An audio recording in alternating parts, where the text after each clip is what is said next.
kebersamaan kawan-kawan NGO, NTT menjadi salah satu lokus hampir kebanyakan NGO yang ada di Indonesia. Ya. Kemudian saya review singkat, kita masih memiliki persoalan mendasar terkait dengan kemiskinan. Tapi tidak hanya kemiskinan saja yang jumlahnya masih di atas 20%, tapi juga kemiskinan ekstrim. Kemiskinan ekstrim yang ditarget oleh pemerintah tahun 2020 0%, kita masih pada posisi 2,8%. Jadi masih jauh di atas target nasional.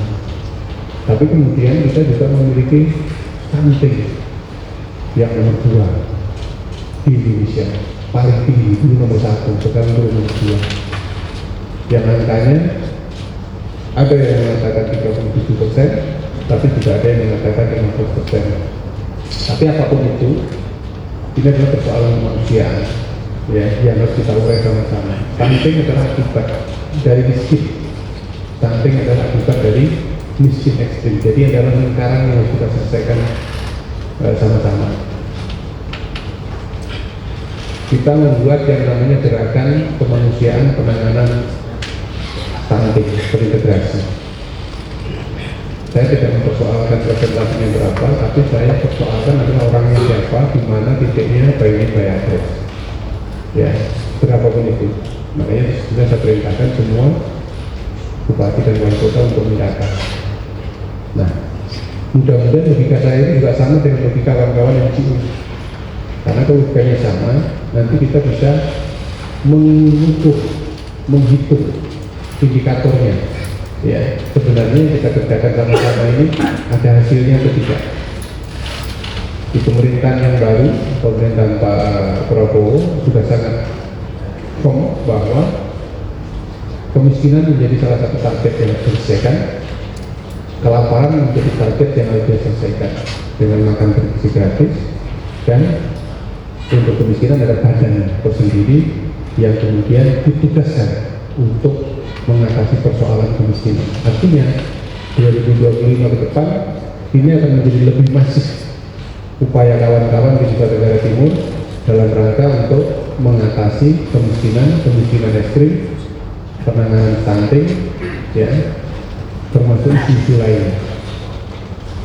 Ikraf dan Menpora sudah lama kan ini saya terlibat di dalam penyusunan awal dengan Pak Anang, dan NTT merupakan tempat yang cocok untuk mengimplementasikan ide-ide dari kawan-kawan Menpora. Misalnya seperti itu.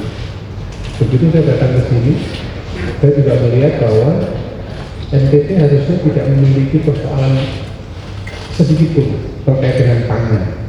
Kalau ini kita lakukan dengan benar, ya, saya berkeliling, saya lihat bendungan, saya lihat embung dibutuhkan, tapi embung juga lebih dibutuhkan, karena tidak semua wilayah punya sungai besar yang bisa dibendung, tetapi hampir semua wilayah bisa dijadikan daerah tangkapan hujan sebagai fungsi embung, ya, embung kecil. Satu embung itu kalau anggaran pemerintah sekitar 1,6 sampai 2 miliar. Jadi kalau kita punya 2 triliun, kita bisa membangun 1000 embung di seluruh NTT.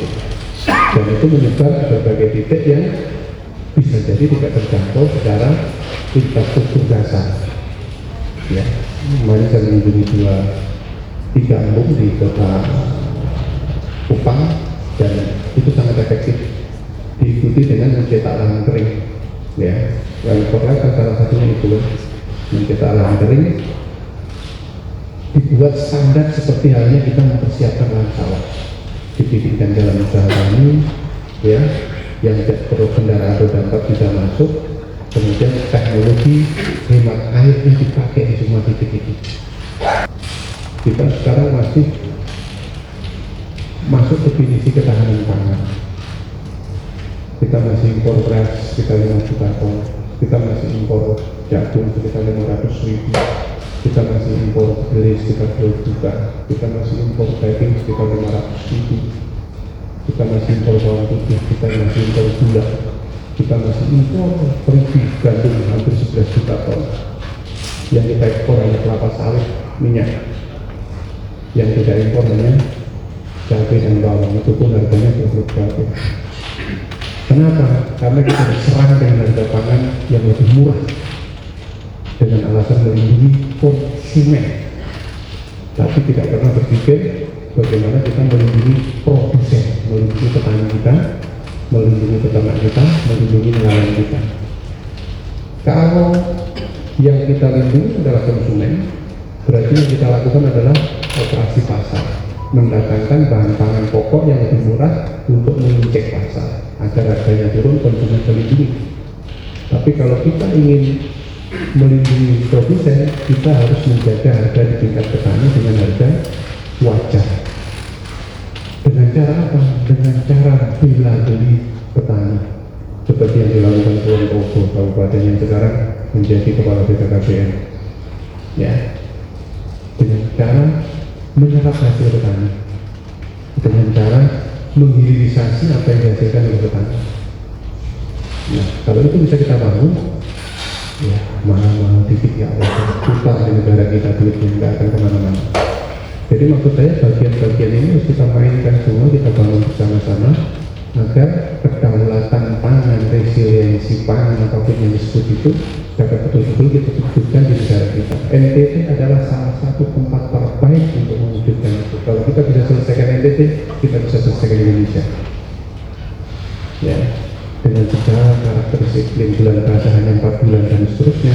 Kalau kita cerdas dengan memanfaatkan ini sebagai potensi, kita bisa menyelesaikan persoalan pangan, kita bisa mengurai kemiskinan ekstrim, dan pada endingnya adalah stunting juga bisa kita selesaikan sama-sama.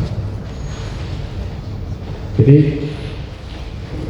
logika itu yang kemudian menjadi saya untuk kita berupaya menghasilkan satu politisi yang baik sebagai fondasi untuk menyelesaikan NTT dari persoalan seperti yang tadi saya sampaikan. Nah, kawan-kawan yang juga punya pengalaman sendiri-sendiri. Best practice dari negara-negara sana tidak otomatis bisa kita terapkan di sini, dengan sedikit modifikasi barangkali bisa kita lakukan.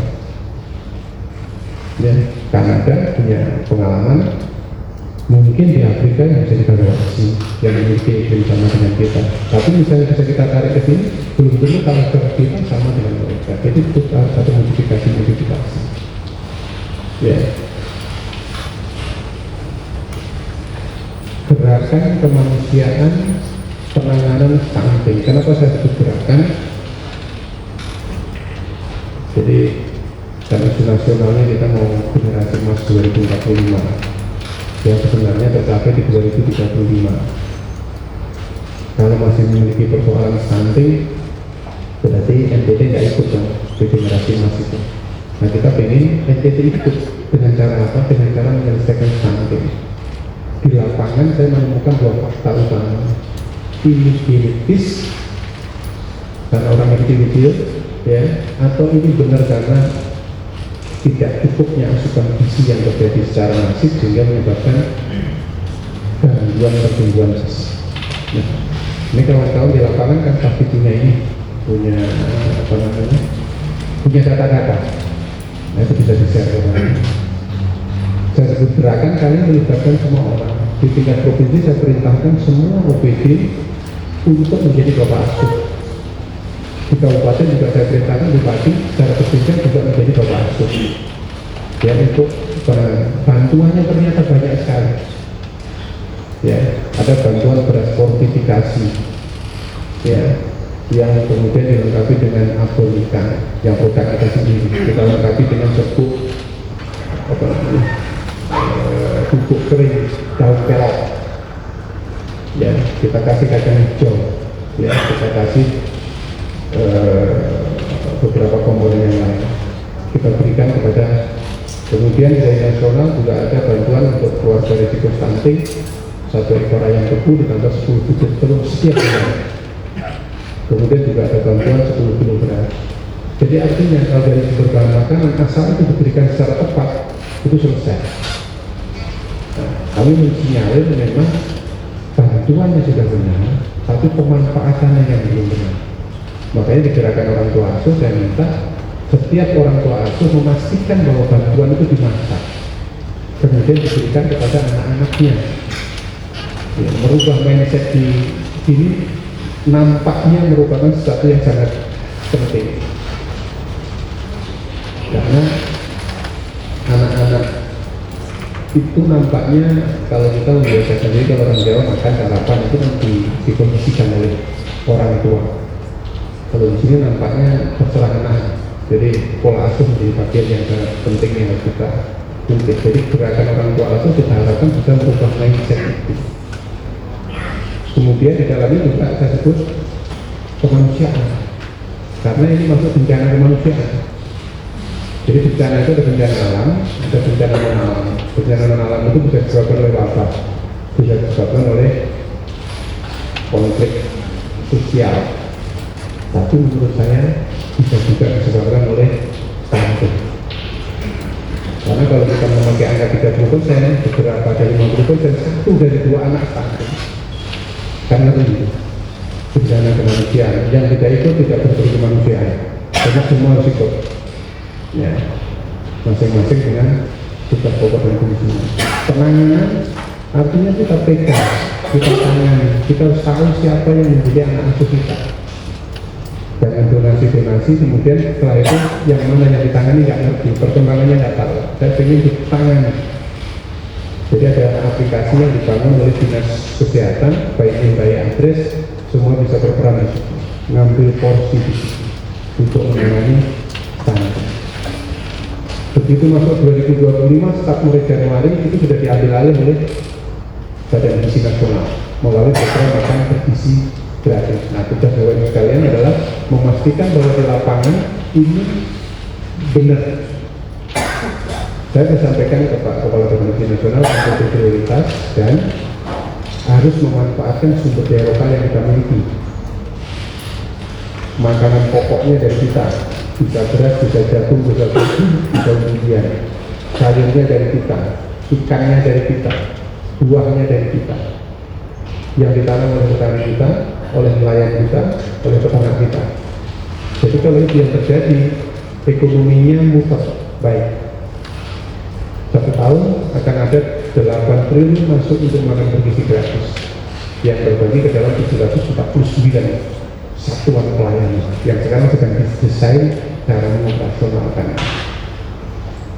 Nah, kita ingin bersinergi dan berkolaborasi memperkuat agar tujuan mulia ini benar-benar dapat mengentaskan kita dari kemiskinan ekstrim. Kenapa kemiskinan yang kita entaskan? Karena dia dari sisi ekonomi yang kita ambil dibeli oleh negara, digunakan untuk memberi makan anak-anak negara. Nah, di sisi lain, bagus sekalian, karena ini kan banyak banget NGO-nya, kita punya potensi-potensi yang layak untuk kita jadikan modal dasar membangun. Banyak banget. NTT ini adalah memiliki potensi wisata yang luar biasa. Ya, Labuan Bajo sebagai destinasi wisata super premium. Sekarang ada kawasan ekonomi khusus pariwisata di Gunung Muri, ya akan dikembangkan. Tapi di sisi lain itu ada Taman Nasional Komodo yang ekosistemnya berbeda. Jadi 2 hal yang harus kita sinergi dan kolaborasikan. Setiap wilayah, kabupaten, kota memiliki panorama yang luar biasa. Adat istiadatnya hangat, sudah tidak bisa dipungkiri sampai ke pelosok-pelosok hangat. Kemudian tenunnya luar biasa, ada sekitar 800 motif tenun. Jadi kalau kita pakai satu hari 2 tahun nggak habis di NTT. Jadi ini potensi-potensi yang harus kita bangun, diberitakan semua keluar melalui induknya masing-masing, agar ini juga dibawa ke sana, potensi wisatanya di sini, tapi juga menyelesaikan persoalan yang ada di sini dengan best practice yang dibawa dari mereka. Ini yang saya harapkan, makanya kolaborasi dengan kawan-kawan Polda ini menjadi penting Pak Alfon, agar kita juga tahu seperti apa progres di lapangan dan seberapa besar program yang dilakukan bisa mengungkit.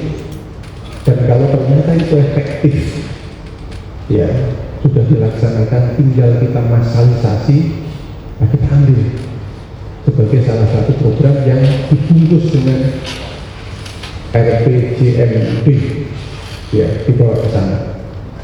Jangan dibiarkan begitu aja. Ya, baik, semakin baik, NTT tetap lebih baik. Terima kasih.